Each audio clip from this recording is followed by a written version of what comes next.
Anamnezida 3 ta kesir kesish amaliyoti o'tkazgan. Kesir kesish amaliyoti asoratsiz o'tgan.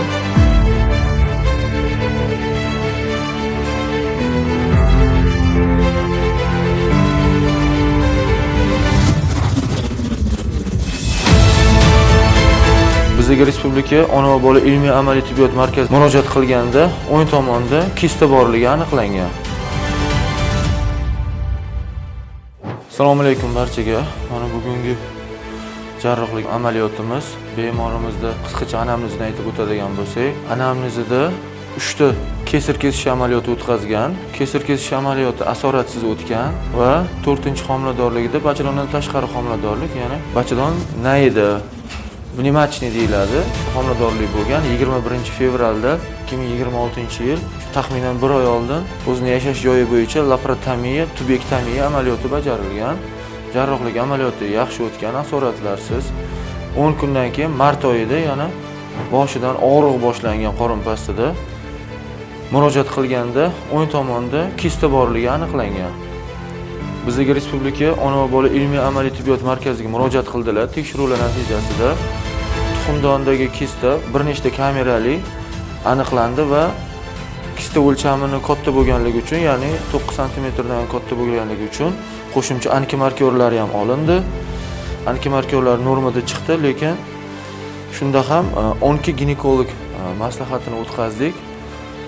Sababi katta bo'lgandan keyin tuxumdon kistasi onkologiya bo'lish ehtimolligi juda ham yuqori va UZI tekshiruvida solidniy образование bor deb podozreniya bo'lgan. Shuning uchun onkoginekolog maslahati bo'ldi va uydagilar bilan tushuntirish o'tkazildi. Va hozir mana laparoskopik yo'l bilan kirdik. Qorin bo'shlig'iga kichik chanoq bo'shlig'ida ozgina chandiqli jarayonlar bor. Juda ham ehtiyotkorlik bilan ishlashimiz kerak, sababi chandiqli jarayonlarda boshqa to'qima organlarga jarohat yetkazib qo'ymaslik kerak. Xo'sh, tashqi ko'rinishidan bu kistamiz mana tuxumdondan hosil bo'lgan, yorilmay qolgan tuxumdon kistasiga o'xshaydi. Funksional kista deyiladi taxminan, lekin baribir biz ham buni olgandan keyin tekshiruvga berib, histologik tekshiruvlardan keyin aniq bo'ladi kistani qanday turligi. Qorin bo'shlig'iga kirganda yana barcha qorin a'zolariga e'tibor berish kerak. Ya'ni mana kichik chanoq bo'shlig'i, ichaklar, salnik, jigar, o't qopi, oshqozon, patologik o'zgarishlar bor yo'qligiga e'tibor berib ketish kerak. Endi hozir kistani olish jarayoni bo'ladi. Spaykalar, chandiqlardan ajratamizda, keyin kistani olamiz.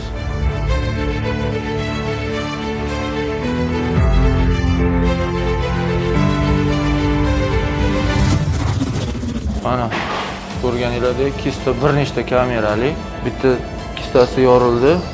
Bitta kamera sababi ichak bilan juda ham yopishib ketgan edi. Ichakni ehtiyot qilish uchun maksimal ravishda ichakdan uzoqroq ishladik. O'shaning hisobiga mana undan bir devor yorilib ketdi. Lekin chiqqan suyuqlik tiniq, devorlar tekis. Mana e'tibor berayotgan bo'lsanglar, xavfli o'simta bo'lganda notekis bo'ladi. Pulkaramga o'xshagan o'simtalar bo'ladi. Yana bir narsani aytib o'tishimiz kerak. Bizning bu shifoxonamizda Respublika ona va bola ilmiy amaliy tibbiyot markazida ginekologiya bo'limida bir nechta vrachlar ishlaydi. Ustozlarimiz bor. Jarrohlik davomida qandaydir qiyinchiliklar bo'lib qolsa, maslahatlar kerak bo'ladigan bo'lsa, ustozlar bilan maslahatlashib, jarrohlik davomida, jarrohlik vaqtida konsilium qilib, shifokorlar o'rtasida hal qilinadi har qanday qiyinchilik holatlar. Mana ustozimiz Rafika va Hakim Abduvasikovna kistomamiz bor. Hakim Abduvasikovna 1 oy oldin pnevmatchniy bo'lgan. Keyin bir nechta kamerali kistalar bo'lgan. Onkologlarga ham o'tdi, antimarkyorlar topshirildi. O'shanga mana bir nechta kamera spayka bo'lib ichak yopishgan edi, to'liq bu yoqqa birikib qolgan edi bachadon. Mana shu o'ng tomon, yonbosh soha yopishib qolgan ekanda. Tuxumdonni shunga nimani o'qisam ekan, tuxumdonni olib tashaverayman. Markyorlar yaxshi chiqdi. Yaxshi chiqqan onkoginekologlarga olib tashlagan deb tavsiya qilganda. Qoldirsam yana hozir kista chiqib ketmasmikan? Ikkinchi tomon tuxumdon bor-ku. 30 yosh. Bolalari bor. 3 ta kesiri bo'lgan, 3 ta bolasi bor uyda. O'shanga endi o'ng tomon turib olib tashlangan. Chapinimi? Chap haqida biz o'zim ham onkologik podozreniya bo'lganiga unga tegishi aytmadi, ular ham aytmadilar. Tug'ish ehtimoli bor. O'shaning uchun mana chap tomonda Yaxshi. patalaga o'zgarishlar yo'q, tuxumdon yaxshi. Mana trubasi ham o'shaning uchun o'yin tomonni olib tashlaymiz. O'zi o'yin tomon trubasi olingan. Bir oy oldin, vlimachniy, laparosamiya bu. O'shanga tuxumdonning sog'lom qismi o'zi shunaqa, o'zi shunaqa belgilangan edi ham. MRT ham bor, juda ham katta edi. MRT ham o'zida. Ha. Chunki tuxumdonni ham o'zi sog'lom qismi qolmaganda ko'p kistoga aylanib ketgan.